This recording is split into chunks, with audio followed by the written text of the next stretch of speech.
We are back, and we are back testing out all the features added in 1.35. First being, finally, adding something to the music rally, which, let's be honest, not many people care about. It doesn't give us any rewards, it doesn't give us anything interesting. But hey, from 6 to 12, there's music rallies for you if you actually want to get into that. Secondly, we've obviously got the extra menus, one for all the Evos and the other one for all the Subarus.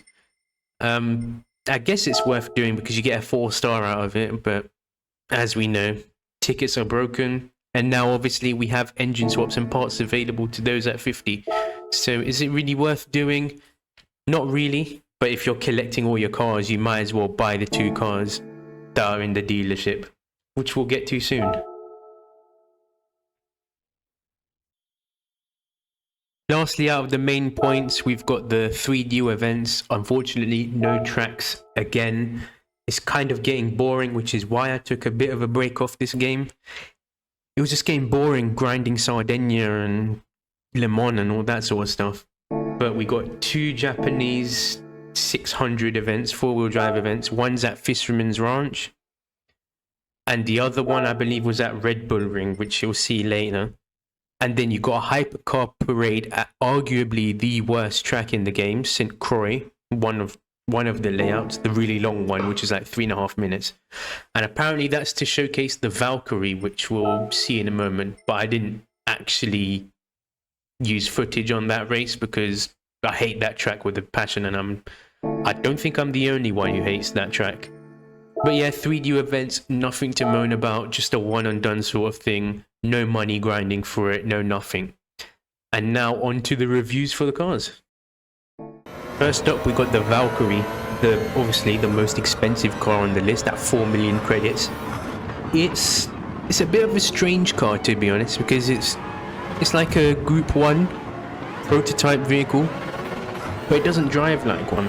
You've got the hybrid drivetrain, you've got the overtake boost on it, so it's basically like I guess it's like a curve system on an F1 car, or similar to that, because you can use the overtake button and it gives you a boost in power and DRS and stuff like that. But it has an open differential, which is a strange thing because I think the week before this video was released, they usually have a time trial to showcase a new vehicle, and it was the Valkyrie on Red Bull Ring. And it had this really weird situation where it would just spin one wheel and you'd hear the revs going really weird, and you're like, what's going on? And it has an open diff, and you can't change that. There's very few things you can actually upgrade on this. You can't put any bodywork on it. I think the only things you can put on there, besides obviously ballast and tires, is I think the transmission and a turbo. And that's it. You can't put anything else in it, no other engine mods, no weight reduction or anything like that. So it's a very strange car to drive, and to be honest, I'd only recommend it if you have the spare money. It's a particularly difficult car to drive, and the brakes are rubbish, which is another thing you can't change. So it kind of drives very similar to a Group C car, where it's got a lot of straight line speed, very similar downforce, which is non-adjustable, and very slow through the corners.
Next up, we got probably the favorite of this pack of cars, let's say, the Impreza STI-04. It feels very sort of heavy in the corners when it's modified. It hooks to the tarmac relatively well on Tsukuba as well, which is kind of like a staple Japanese time attack test track. So it's been put through its paces, and I've made a custom race to showcase it against other similarly paced four-wheel drive cars around the same power on sports hard tires, bearing in mind. And it seems to handle relatively well, literally on base setup, no adjustments to anything, just slap all the power and transmission and everything on and just drive it and see what happens. And it feels relatively stable, a bit heavy, a bit understeery, but then obviously you can adjust that to your liking.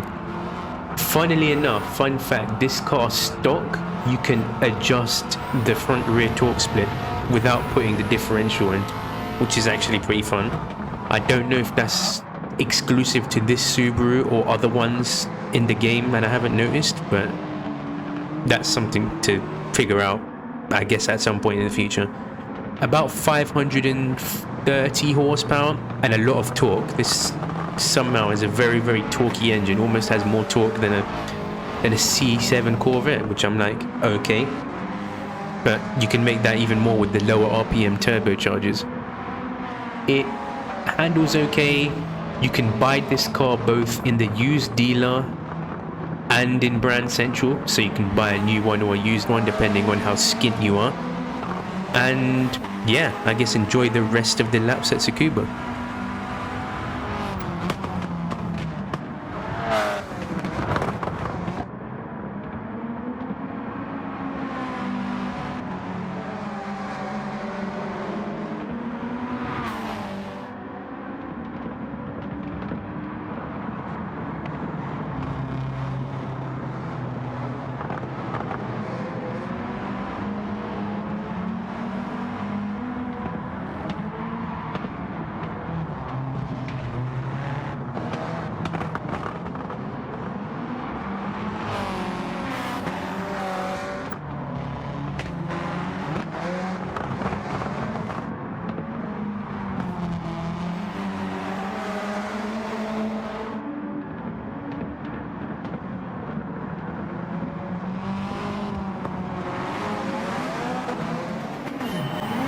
Last but not least, we have the Evo 3 GSR, and this is a lot lighter than the Subaru, a lot less torque, roughly same power, and I feel this handles way better. It's lighter on its feet, turns in more nicely, and also I believe from what I've done further testing after recording this, it has like a primitive version of the I think it's Active Yaw Control, AYC, which is like Mitsubishi's version of like independent torque vectoring system where power goes to each wheel depending on how much grip it has, and you can feel it in the corners. If you don't install the diff and the center diff, if you don't install the LSD in the diff, you can feel a massive difference in how it turns, and you can adjust your suspension accordingly to where it basically slides into a corner like an old school race car and carry a lot of speed. So that's something to figure out.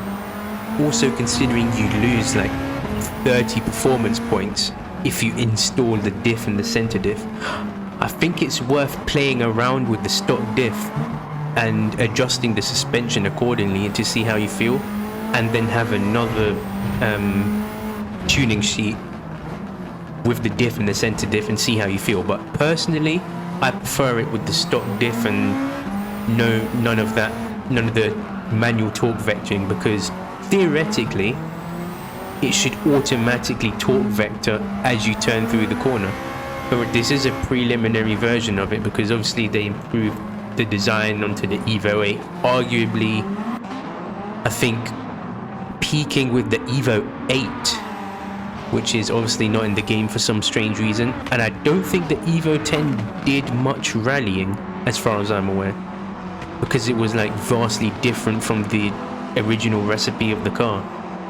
But That's Mitsubishi's fault, I guess, for kind of ruining their name. But then again, they are a multi-billion-dollar corporation who just made cars for the fun of it, because they make a lot of other things besides cars.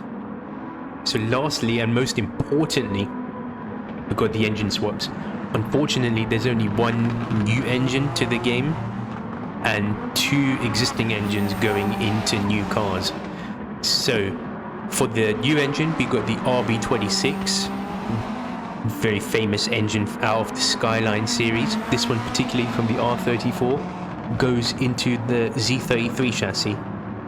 Then you've got the R32 GTR, which has the R92CP engine that can go into it, which I guess is something. You can make use of the fuel economy in the race engine and make it into like an 800 pp build or something like that, I guess. But I don't particularly think it's worth it, because the R34 is better just for the extra gear for the same engine swap, so that might not be worth it. And then you've got 3 cars with the VR38 DETT R35 Nismo engine, and that's the recently added R32 Nismo, which is strange. Then you've got the new Z Performance, the 400Z, I guess you'd call it. And then strangely, the A110 R-Bath, like the 2017 model, which is a very strange engine swap, which I do want to try out and see if I can pop like mad wheelies with it, like I could with like you can with the 4C engine swap. But yeah, don't forget those engine swaps. And for the foreseeable future, make sure to keep an eye on the channel.